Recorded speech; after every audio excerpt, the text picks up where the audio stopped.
2026년 기계직 공무원 합격, 혹시 지금 막막하게 느껴지시나요? 그렇다면 정말 잘 오셨습니다. 제가 지금부터 여러분의 합격을 위한 최종 청사진, 그야말로 성공 지도를 아주 명확하게 쫙 펼쳐드릴게요.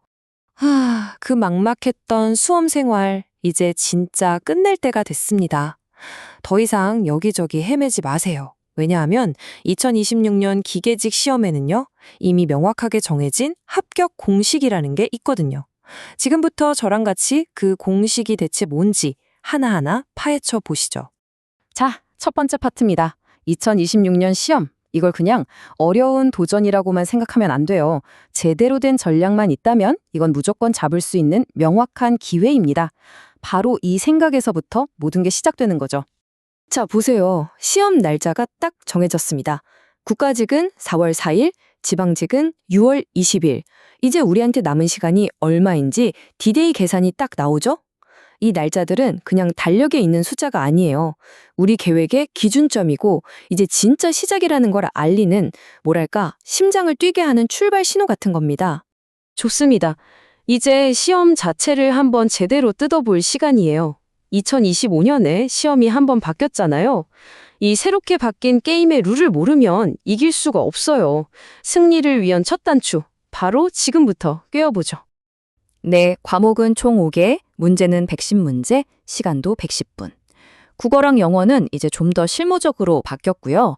근데 이런 겉으로 보이는 변화보다 훨씬 더 중요한 게 있어요.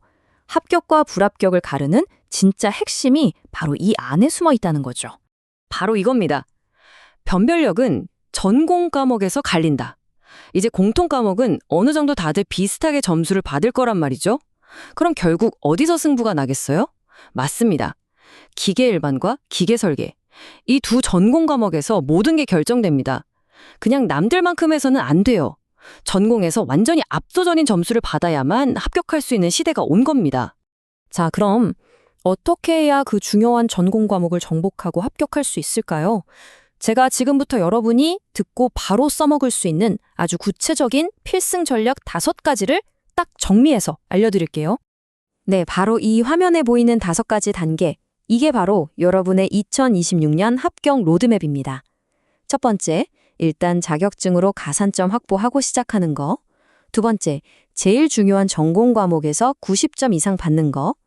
세 번째, 앞으로를 대비해서 한국사 능력검정 시험, 우리가 한능검이라고 하죠. 이거 미리 따두는 거. 네 번째, 110분 시간 안에 문제 푸는 훈련. 마지막으로 최종 보스죠. 면접까지. 이 5가지 지금부터 하나씩 제대로 펼쳐보겠습니다. 110, 이 숫자를 머릿속에 그냥 각인시켜야 합니다. 110문제를 110분 안에 풀어야 한다. 이게 무슨 말이겠어요? 한 문제당 딱 1분이에요, 1분. 마킹하는 시간 빼면 더 짧죠? 이건 그냥 머리 줬다고 되는 게 아닙니다. 진짜 실전처럼 모의고사 풀면서 시간 배분하는 걸 몸이 기억하게 만들어야 해요. 이건 정말 훈련의 영역입니다. 자, 전략도 물론 중요한데요. 이것보다 더 직접적으로 여러분 점수를 확 올려줄 수 있는 거의 비밀병기 같은 게 있습니다. 그게 뭐냐? 바로 합격의 결정적인 열쇠, 가산점입니다. 5%. 이게 어느 정도냐면요. 기술 자격증 하나만 있으면 여러분 총점에 그냥 5점이 더해지는 거예요. 과락만 면하면요. 아시잖아요. 공무원 시험에서 1, 2점 차이로 당락이 갈리는 거.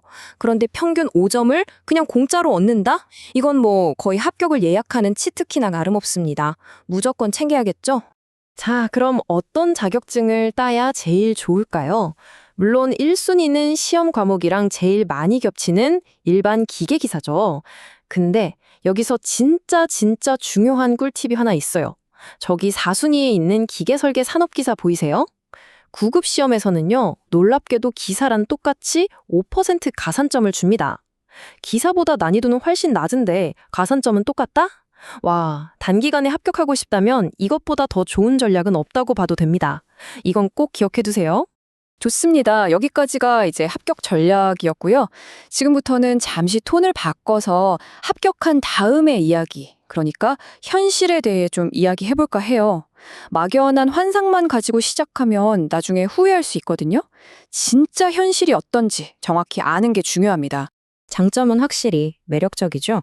일반 행정직보다는 경쟁률이 낮고 워라밸 좋고 정년 보장되고 그쵸? 근데 단점도 우리가 솔직하게 알아야 해요.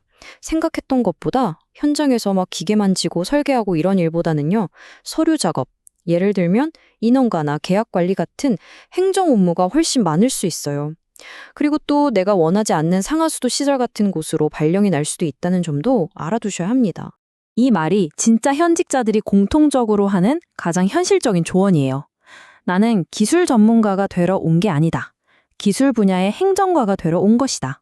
바로 이 마인드셋. 내가 왜 이 직업을 선택하는지에 대해 이 부분을 명확하게 인지하고 시작해야 나중에 괴리감이 없습니다. 자, 이제 필요한 정보는 거의 다 드린 것 같습니다. 이 정보들을 가지고 뭘 해야 할까요? 이제는 여러분이 직접 여러분만의 합격 계획을 설계할 시간입니다. 바로 지금요. 이 타임라인을 그냥 보고 넘기지 마시고 여러분의 실천 계획표로 한번 생각해 보세요. 자, 지금 당장 뭘 해야 할까요? 맞습니다. 전공 과목 파고 110분 시간 재면서 문제 푸는 훈련에 집중해야죠. 그리고 2025년 말이 되기 전까지는 무조건 5% 가산점 자격증을 손에 넣어야 합니다. 그리고 대망의 2026년이 되면 마지막으로 치러지는 한국사 필기시험도 봐야 하고 동시에 2027년부터 바뀌니까 미리 하는 검 3급 이상을 따두는 게 진짜 현명한 전략이겠죠. 어때요? 이렇게 보니까 계획이 훨씬 명확해지지 않나요? 오늘 제가 길게 설명드렸는데 딱 3가지만 기억하시면 됩니다. 이게 핵심이에요. 첫째, 전공 과목은 무조건 90점 이상을 목표로 한다. 둘째, 5% 가산점 주는 자격증, 기사든 산업기사든 무조건 딴다. 셋째, 어차피 바뀌니까 한국사 능력 검정 시험 3급 이상 미리 따놓는다. 이 3가지가 여러분의 2026년 합격을 지탱해줄 단단한 기둥이 될 겁니다. 자, 이제 마지막으로 제가 여러분께 질문을 하나 던지겠습니다. 오늘 이 모든 정보를 들으셨는데 그래서 여러분만의 합격 전략은 무엇인가요? 이제 더 이상 정보만 찾아보면서 불안해하지 마세요. 오늘 당장 책상에 앉아서 여러분만의 계획을 세우고 딱 한 걸음이라도 실천에 옮겨보세요. 여러분의 빛나는 2026년을 진심으로 응원하겠습니다.